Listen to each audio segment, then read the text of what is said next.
Good morning, everyone. My name is Devin Franklin. I am Movement Policy Counsel here at the Southern Center for Human Rights. And I am grateful to be in this space and to welcome Messiah Young and his family, and Tanaya Pilgrim and her family as well, for us to have a resolution to the tragic experience that they had to endure during May of 2020. What happened to Tanaya and Messiah on that date is emblematic of the culture of policing in Atlanta Police Department. I know this because it's part of my work here at the Southern Center for Human Rights. I do a great deal of work looking at policing trends in the city of Atlanta. That their assault occurred only yards away from hundreds, if not thousands, of protesters who were crying out for justice and freedom and accountability for those officers who had taken the life of George Floyd and Breonna Taylor. That the tragedy that occurred to them could happen in that space, there are no words for it. There's no reason to have children pulled out of vehicles and assaulted by police officers. There's no reason for this conversation to have taken more than 4 years to resolve. There is no reason but for the fact that we understand that here in the city of Atlanta, that a premium is placed on policing as an institution that is allowed to do and proceed at their own will. To the extent that reform or policy adjustments are a thing that is considered by the police department brass or elected officials, they have betrayed those particular reforms. Shortly after the incidents that happened with Messiah and Tanaya, the Atlanta City Council, the Atlanta Police Department took measures that were said to reduce policing violence towards citizens. They adopted 8 Can't Wait. They implemented a public-facing dashboard that was supposed to be a transparency measure, the Justice Reform website, a website where the Atlanta Police Department was supposed to regularly publish data that pertained to how frequently they actually use force against citizens. That dashboard has not been updated in more than a year and a half. And so the mechanisms that they put in place to protect citizens from the harms that police are uniquely situated to impact upon people have not been followed upon by council members, the police department, or Mayor Andre Dickens. And, I'm sorry. Just to give an understanding of what type of work we're talking about here with the Atlanta Police Department. Give me a second. We are dealing with a police department that is more well-funded than most police departments in the United States of America, that is more well-staffed than most police departments in the United States of America, that if you go to this Justice Reform Policy website, they tell you their officers are more trained than most in the country. Yet we have some of the greatest racial disparities in the use of force in the United States of America. We have some of the lowest rates of accountability for officers who inflict use of force against those persons arrested. And so today is a step towards accountability. We are grateful that Messiah and Tanaya will receive some level of recompense, but understand that the memories of what happened to them that day can never be erased. They live with that incident etched in their memories forever. They are forever impacted. We think about the things that we can do going forward to make sure that these things do not happen to anyone else again, especially college students who come to our city to better themselves. Here at the Southern Center for Human Rights, we seek for ways to engage with community members and citizens. We are launching a court watch program soon so that we can talk not just about the data of what happens in our courts, but so that citizens can hear officers testify or not testify about the way in which they do their work. We encourage you to reach out to us and find ways to become part of community in that way. And we thank you for your time, and we thank you for this legal team and their excellent work.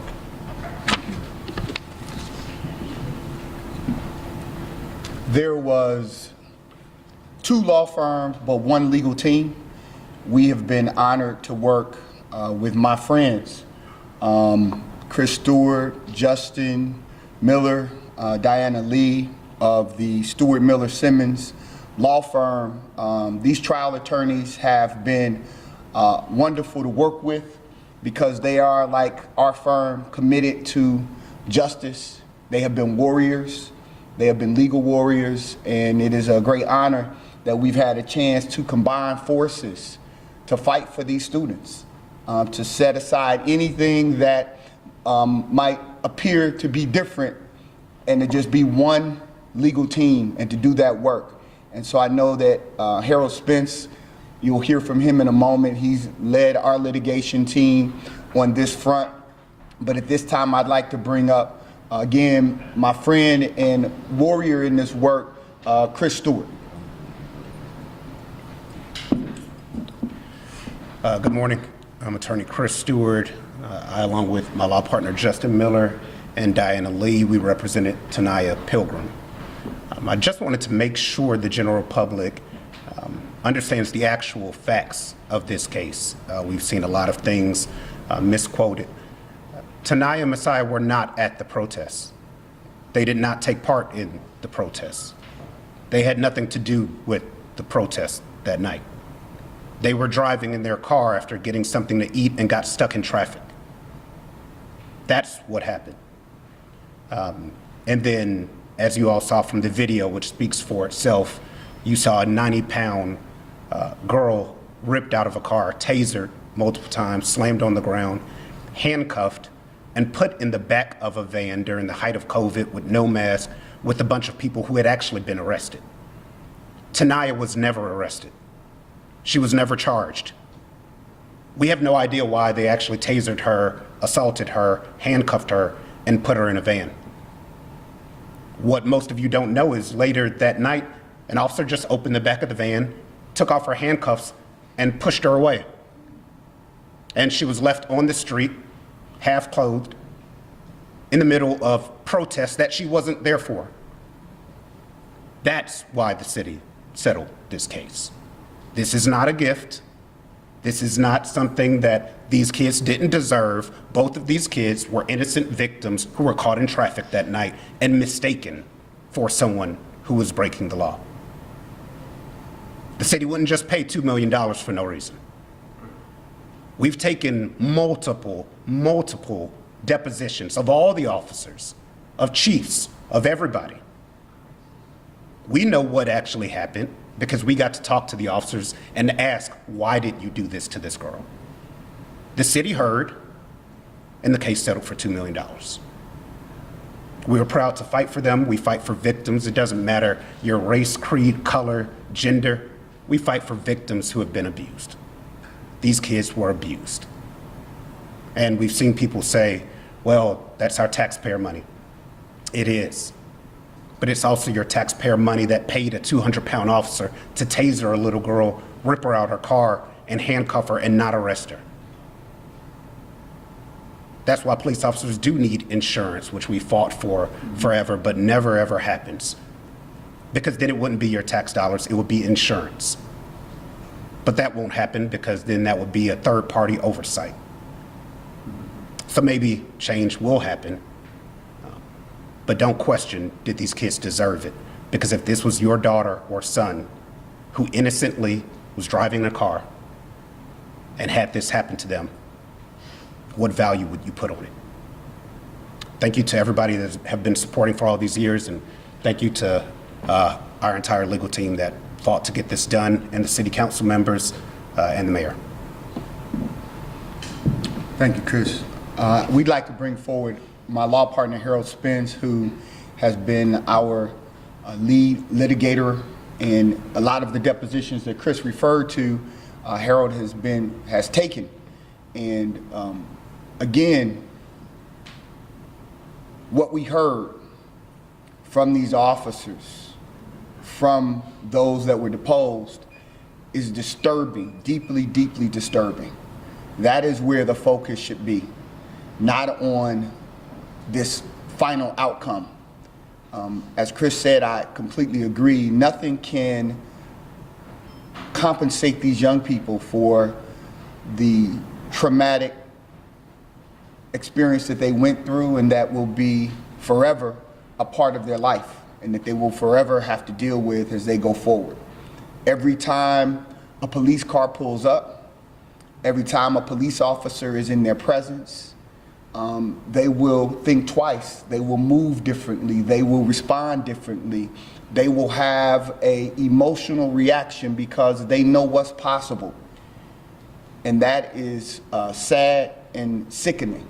To the cities of Chicago and San Antonio, the cities that they came from, to come to Atlanta, to go to the Atlanta University Center, to Morehouse and Spelman, there should be an apology issued to those cities for their young people coming here and being brutalized in that way. So with that, Attorney Harold Spence. Good morning, everyone. Our presence here today is a testament to the courage and perseverance of these two young people, Taniyah Pilgrim and Messiah Young. They were brutalized on May 30th, 2020 for no reason. One of the good things about trying cases is that you do get to take depositions of the people that you sue. We sued 10 police officers in this case and the former chief of police, Erica Shields. So you get to take their depositions, sit them in a room, and for up to 7 hours, you can question them about the events concerning the lawsuit. Many of the depositions of the officers that we sued took 7 hours, not because we were being inefficient in taking them, but because they operated by the traditional APD playbook. They falsified their initial reports. When they went before internal affairs, they didn't tell the truth. And they came into their depositions determined not to tell the truth. But if you look at the deposition testimony of each of these 10 officers, you'll see them giving similar answers. Now, it took hours to get them there. Did Taniyah Pilgrim do anything that night to justify any degree of physical force being exerted against her? All 10 of them, no. The former chief of police, Erica Shields, no. Former Mayor Keisha Lance Bottoms, no. Did Taniyah Pilgrim do anything to justify being tased that night? The uniform answer was no. Did she do anything to justify being dragged from the vehicle she was in and handcuffed? The answer was no. We deposed the city's master class instructor on tasers. Did Messiah Young do anything to justify being tased that night? And this is the city's representative. The answer was no. So it's these no answers that have prompted the resolution of this case. Now, we've been told that a decision was made not to prosecute these officers, sort of suggesting that this was a gift, this settlement was a gift to these young people. But the governor chose who was going to investigate this case. And the person that he chose, he almost baked in the result. We saw yesterday with a decision from our nation's highest court that depending on who the decision makers are, the outcome could be baked in from the outset. So because of who was chosen to look into whether these officers should be prosecuted, the outcome was baked in from the outset. And if you look at the report, this 17-page report that this special prosecutor wrote, it is full of falsehoods from beginning to end. Falsehoods that were denied by the officers involved, that were denied by the former mayor, that were denied by the former chief of police.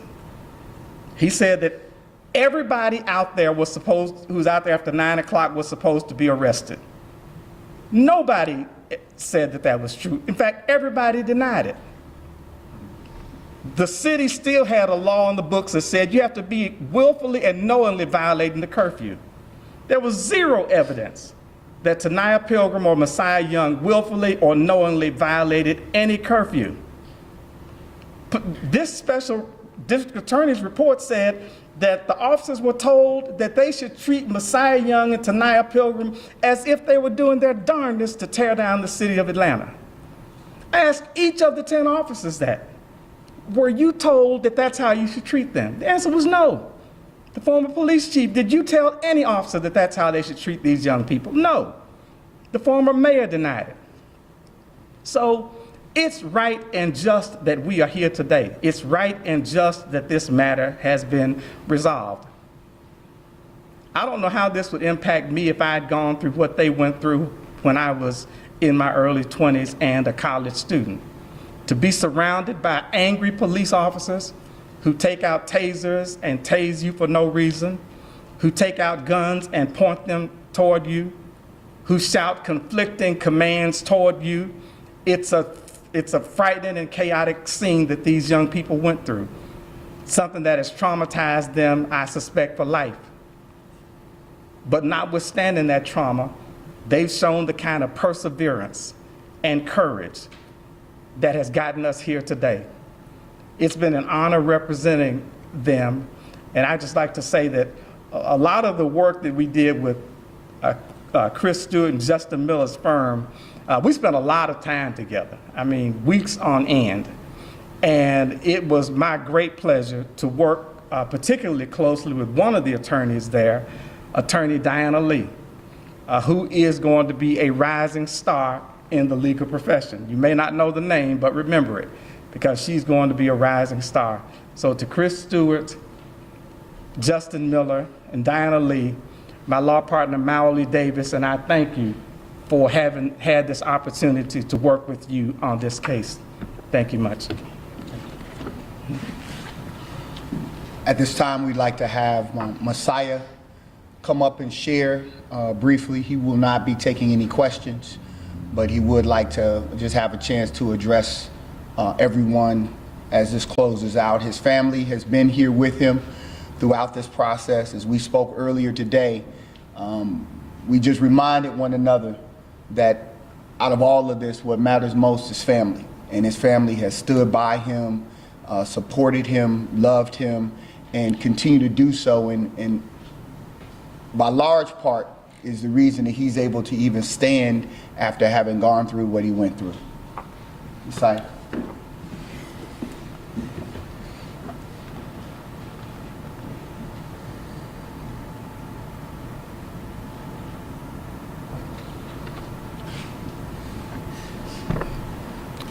Thank you for everyone who supported us over the years. There's a lot of work to be done. There's still blood on the streets of Atlanta. The idea of justice that was once lauded has unfortunately crumbled to dust. We will keep pushing forward. Bless you, and I am the bone of my sword. We'd like Taniyah to come up and share as well. Hi, everyone. I just wanted to say thank you to everyone who has been supporting and uplifting us.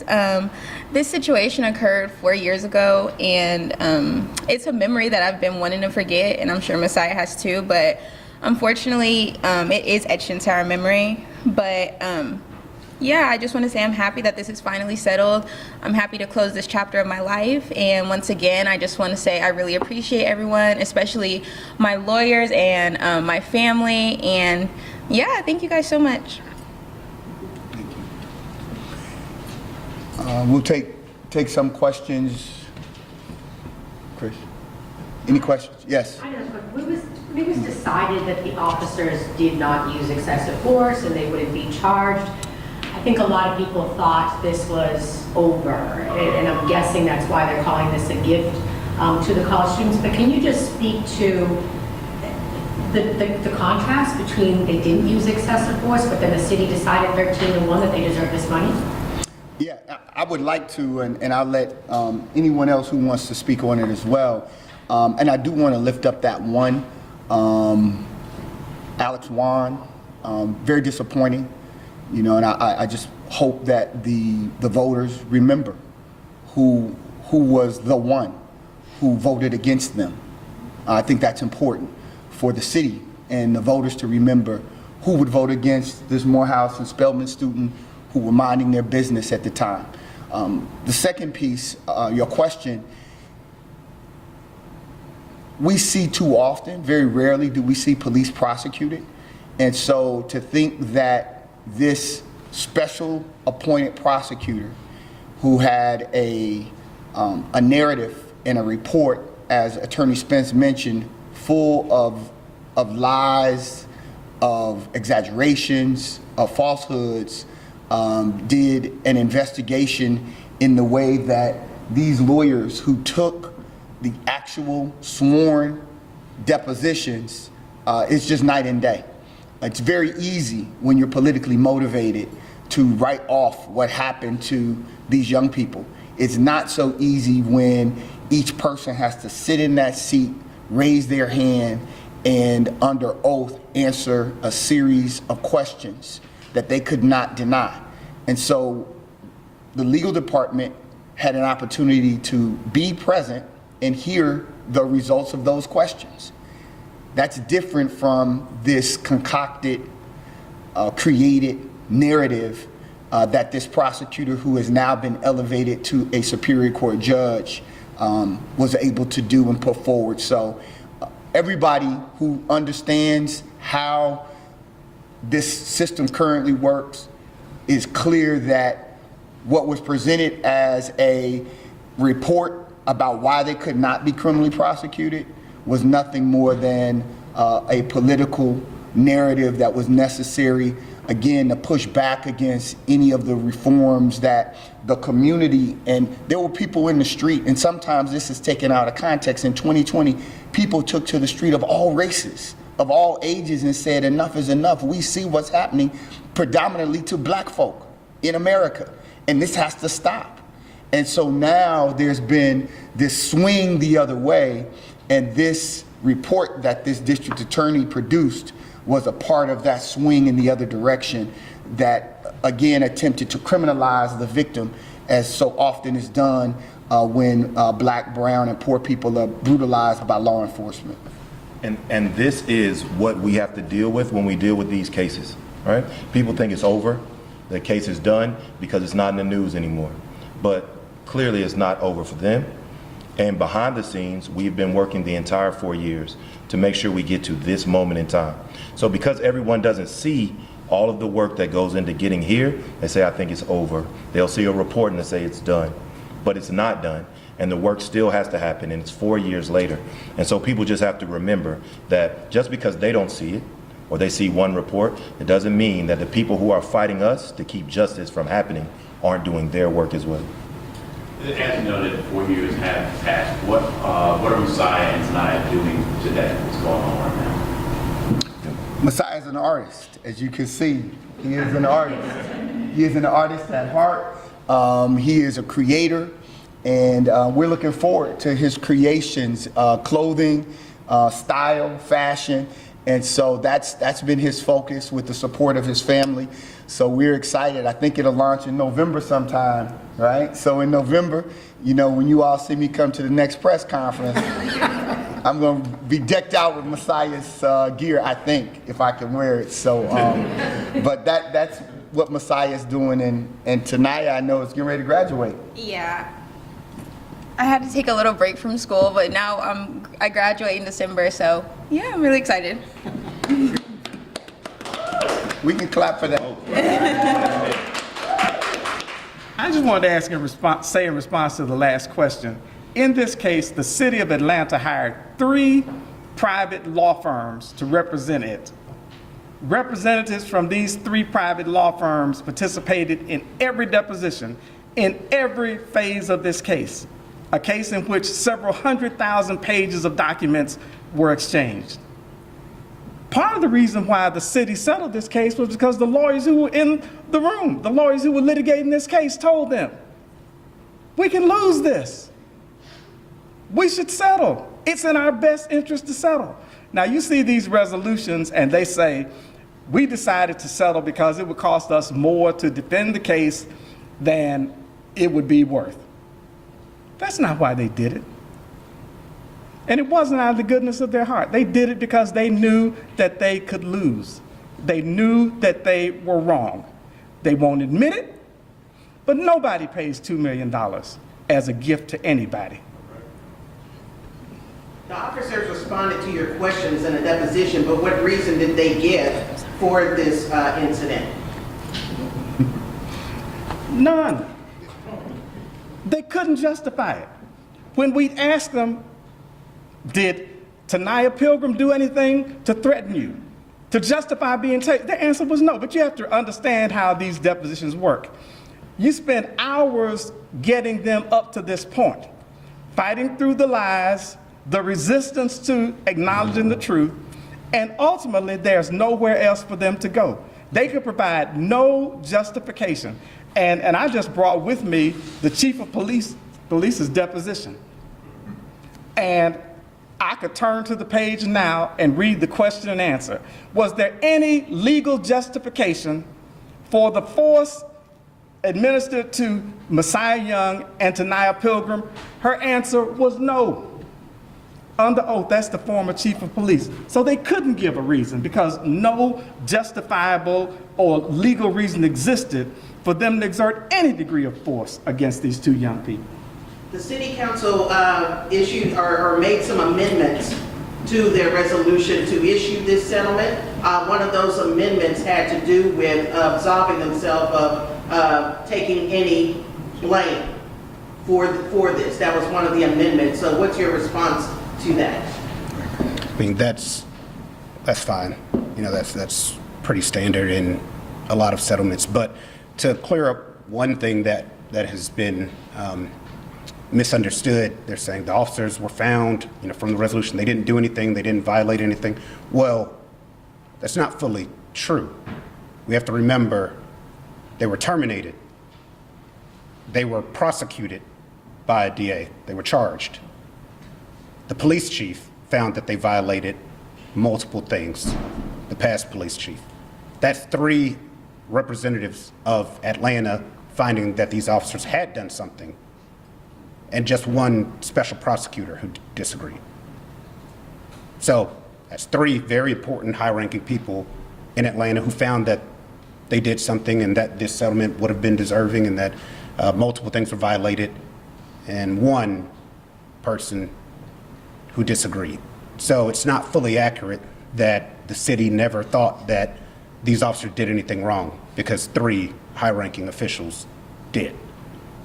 I'd like to know whether Tanaya and Messiah have any big plans, you know, to do anything benefiting the community, you know, with the settlement or reward. They're going to continue to be supportive of the social justice work that the center, when we talked to them about where this should take place and we mentioned the Southern Center for Human Rights, they thought that this would be the appropriate place because they know that what they experienced, this work continues, and they just don't want another young person to have to go through this. And so their presence here is their support of the work of the Southern Center for Human Rights and the ongoing fight against for police accountability and against police brutality.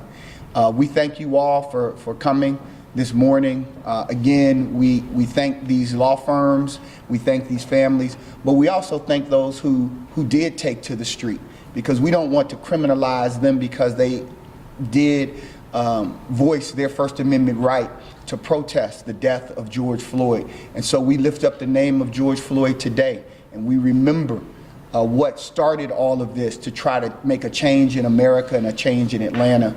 And so we say his name. Thank you.